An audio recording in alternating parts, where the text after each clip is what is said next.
Le deuxième marché de Noël de Saint-André-les-Alpes s'est déroulé sous des températures à peu près identiques à l'année 2011, bien que le Mistral fût moins présent.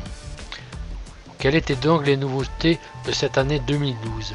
L'association des commerçants avait invité Miss Alpes de Haute-Provence 2012 qui a parcouru les rues du village à la rencontre des passants et de la cinquantaine d'exposants qui avaient su braver la fraîcheur des premiers jours de l'hiver.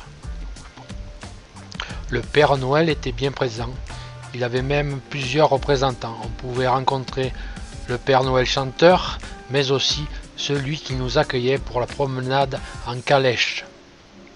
L'association des commerçants qui avait installé leur stand devant le French Pub et y proposait diverses boissons, du vin chaud et des boissons fraîches. Comme vous l'avez sans doute deviné, la boisson chaude aura bien plus de succès, car les ruelles à 11 h et des poussières n'avaient pas encore reçu la visite rayonnante du soleil.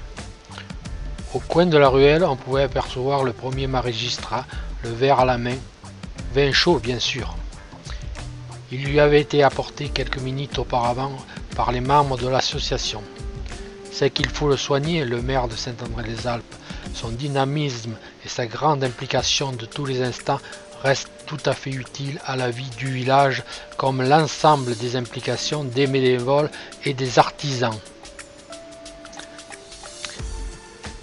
Mais quel était donc le centre des conversations? Le nouveau monde qui allait s'installer après avoir échappé à l'improbable fin du monde, annoncé dans tous les médias avec plus ou moins de justesse humoristique. Mais non, la principale préoccupation restait comment arriver à ne pas rester transi de froid derrière les stands. Heureusement, Bernard, notre marchand de fromage de chèvre favori, avait tout prévu. Et son poêle en bois trouvera bien des amateurs pour se réchauffer les paluches en attendant l'arrivée de la clientèle. Cela permettra un rapprochement sympathique pour engager la conversation et pourquoi pas une petite pause photo pour le souvenir.